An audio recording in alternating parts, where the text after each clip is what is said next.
Hello dear students, this is Deraj, you all are welcome in English with Genius. एक बार फिर से मैंने आपके लिए इम्पॉर्टेंट एरर्स लेकर के आया हूँ और ये इम्पॉर्टेंट एरर्स आपके एग्जाम में बहुत फ़ायदे करेंगे। तो बहुत ज़्यादा वेट ना करते हुए स्टार्ट करते हैं। Spot the error. ये सभी क्वेश्चन कहीं ना कभी आपके एसएससी सीजीएल एग्जाम में या जिस रूल पर ये क्वेश्चंस हैं वो तकरीबन हर एक प्रकार के एग्जाम में पूछे गए हैं। तो कम से कम इस रूल्स को अपने कॉपी में लिखिएगा। मैंने अब तक अभी एक एरर का वीडियो बनाया जिसमें 5 क्वेश्चन बनाया है ना, और उस पाँचों में 5 रूल्स थे। तो उन रूल्स को अपने कॉपी में लिखते चलिए, मैं आपको बताता चलता हूँ। और इस वीडियो के बाद फिर आपका ग्लोज टेस्ट आएगा।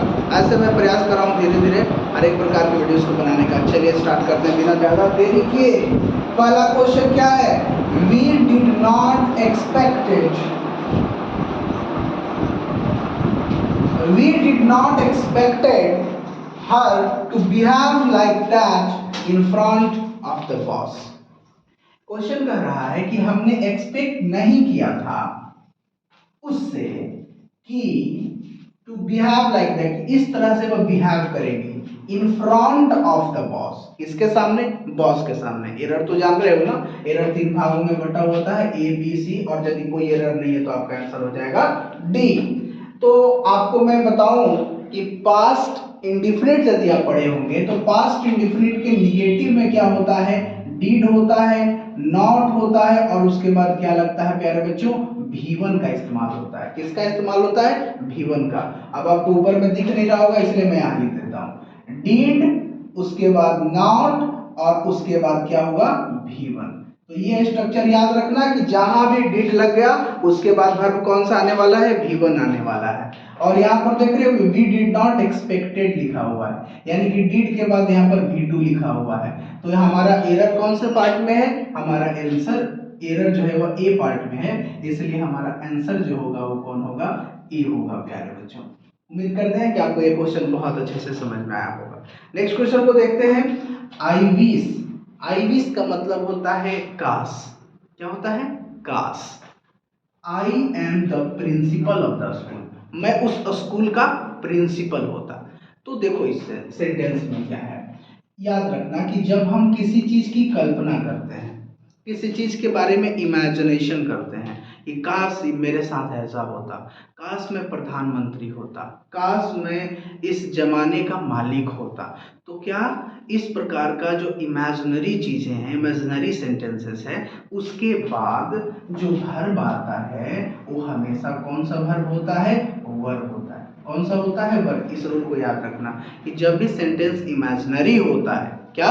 जब भी सेंटेंस इमेजिनरी होता है तो उसके साथ वर्ब हमेशा कौन होता है? वर्ब होता है। जैसे कि if I were a bird, यदि मैं पक्षी होता तो आकाश में उड़ता। तो देखो इफ आई वर लग रहा है क्योंकि मैं हूं ही नहीं। यदि मैं करोड़पति होता, इफ आई वर अ करोड़पति, क्योंकि मैं अभी नहीं हूं तो मैं अभी कल्पना कर रहा हूं करोड़पति बनने की। यदि मैं प्रधानमंत्री होता, यदि मैं चीफ मिनिस्टर होता, यदि मैं अमेरिका का नागरिक होता, यदि मैं भारत का सबसे धनी व्यक्ति होता, तो ये क्या है? इमेजिनेशन है। और इमेजिनेशन को दर्शाने में जब वर्ब का इस्तेमाल करते हैं तो हमेशा कौन से वर्ब का इस्तेमाल करते हैं प्यारे बच्चों? वर्ब, यानी भी2 का इस्तेमाल करते हैं, ध्यान रखिएगा। ठीक है, अब आइए क्वेश्चन नंबर 3 की ओर। हमारा आंसर इसमें कौन हो जाएगा बाबू? बी हो जाएगा। ठीक है, क्योंकि बी में एरर है। यदि नए हैं और आपको लगता है कि सर क्या बता रहे हैं, तो मैं आपको एरर बता रहा हूं जो आपके SSC CGL, MTS, NDA, double A, CDS और डिफरेंट काइंड्स ऑफ एग्जाम में पूछे जाते हैं, जो पूछे ही जाते हैं। तकरीबन 5 मार्क्स के पूछे जाते हैं, जिसमें आपको ग्रामेटिकल रूल्स का टेस्ट किया जाता है ताकि आपको कितना पता है ना। आइए third question. The most important of all my goals. मेरे जितने भी गोल्स हैं उनमें से जो सबसे ज्यादा इंपॉर्टेंट है, हर एक इंसान के पास बहुत सारे गोल होते हैं, धनी बनने का, फेमस होने का, अच्छा घर खरीदने का, अच्छा गाड़ी खरीदने का। तो यहाँ पर सेंटेंस में बोल रहा है कि जितने भी मेरे गोल्स हैं उनमें से जो सबसे महत्वपूर्ण गोल है वो क्या है? Are to become an IAS. क्या है? आईएएस बनना मेरा गोल है। तो ध्यान से देखो, कितना बच्चा सोचेगा कि ऑल माई गोल्स के अनुसार यहाँ पर लगेगा, तो यह गलत हो जाएगा, ठीक है ना। जब ये द मोस्ट इंपॉर्टेंट हमारे सभी गोल्स में से जो सबसे इंपॉर्टेंट गोल है, यानी बहुतों में से कोई एक गोल की बात हो रही है, तो जब कोई एक गोल की बात हो रही है, एक लक्ष्य की बात हो रही है, तो यहाँ पर वर्ब भी क्या होगा प्यारे बच्चों, सिंगुलर होगा। तो आर के जगह पर क्या होना चाहिए, इज होना चाहिए। तो हमारा आंसर क्या हो जाएगा, सी हो जाएगा, क्योंकि एरर किस में है, सी में है।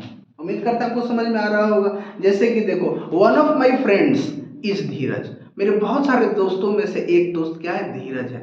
The most important person of all the people, यहाँ पर जितने लोग खड़े हैं ना, उनमें से कोई एक जो इंपॉर्टेंट पर्सन है वो मेरा भाई है।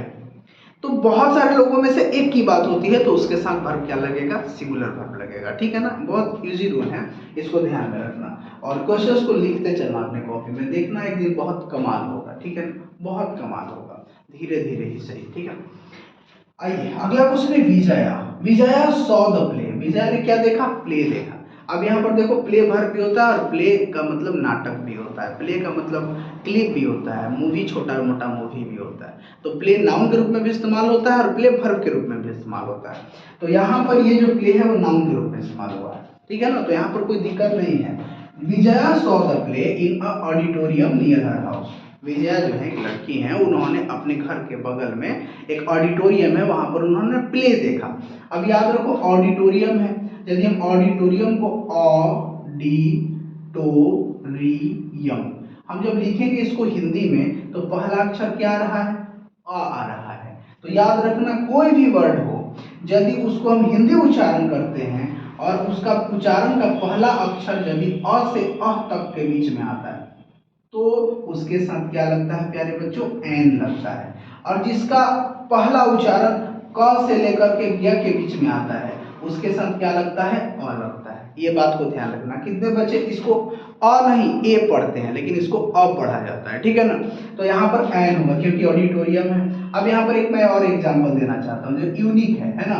यूनिक में क्या है कि यदि इसको हम हिंदी में करेंगे तो यूनिक, य आ रहा है ना पहला लेटर, तो पहला लेटर य क से ग के बीच में आता है कि अ से आ के बीच में आता है, तो क से ग के बीच में आता है, तो क से ग के बीच वाले के साथ क्या लगता है, ए लगता है, इसलिए यूनिक के पहले ए लगता है। अब कितने बच्चे होते हैं कि यूनिक के पहले एन लगाएंगे, क्यों, क्योंकि उन्होंने पुराना रूल पढ़ा है कि भावेल के साथ एन लगता है और कॉन्सोनेंट के साथ क्या लगता है, ए लगता है, क्योंकि वो रूल गलत है। इसको हम लोग साउंड के बेसिस पर देखते हैं, यदि अ से आ के बीच में आएगा तो एन और क से ग के बीच में आएगा तो ए लगता है। उम्मीद करते हैं आपको ये भी समझ में आया होगा और आपका आंसर जो होगा वो कौन हो जाएगा, आपका आंसर जो होगा वो बी हो जाएगा, क्योंकि बी में एरर है, ए में तो कोई एरर नहीं है, सी में भी कोई एरर नहीं है, बी में आपका एरर है, एन होना चाहिए। अब ये लास्ट क्वेश्चन को देखते हैं। The accused has not and will not accept his crime before the जज। जो एक्यूज्ड होता है, जो गलती किया हुआ रहता है, अपराधी होता है ना, वो कभी जज के सामने अपनी गलतियों को माना है और ना कभी मानेगा। ध्यान से देखोगे तो देखो यहाँ पर मैंने लिखा है द एक्यूज्ड हैज नॉट, तो हैज के बाद हमेशा कौन सा वर्ब आता है, वर्ब 3 आता है, तो हैज के बाद तो कोई वर्ब दिया ही नहीं है और उसके बाद विल के बाद एक्सेप्ट दिया है। तो ये तो हमको पता है कि विल के बाद वर्ब कौन आता है, V1 आता है। शैल या विल के बाद हमेशा कौन सा वर्ब आता है, शैल या विल। क्या प्यारे बच्चों, पूरे मॉडल वर्ब के बाद हमेशा वर्ब कौन से फॉर्म में आता है, V1 के फॉर्म में। ये भी रूल में लिख लेना अपने कॉपी में, ठीक है ना। लेकिन हैज के बाद तो हमेशा V3 आता है, यानी कि विल के लिए अलग वर्ब लगेगा और हैज के लिए अलग वर्ब लगेगा। दोनों के लिए बस सेम वर्ब काम नहीं कर पाएगा, क्योंकि हैज के बाद V3 लगता है, तो इसलिए इसके बाद वाला जो वर्ब है वो छोड़ दिया गया है सेंटेंस में, और यही हमारा एरर है कि the accused has not accepted. क्या होगा यहाँ पर, एक्सेप्टेड। जो अक्यूज है वो आज तक कभी अपने क्राइम को एक्सेप्ट नहीं किया है और ना ही वो एक्सेप्ट करेगा, क्योंकि दो यहाँ पर वर्ब है और दोनों के लिए उसके लिए मेन वर्ब अलग अलग होगा, क्योंकि हैज के साथ V3 लगता है और शैल और विल के साथ V1 लगता है। तो हमारा एरर ए नंबर में था, हमारा आंसर है हुआ। सच सच बताइएगा, क्या ये वीडियो आपके लिए हेल्पफुल था? क्या आपको लगता है कि इस वीडियो से आपको कोई लाभ हुआ होगा?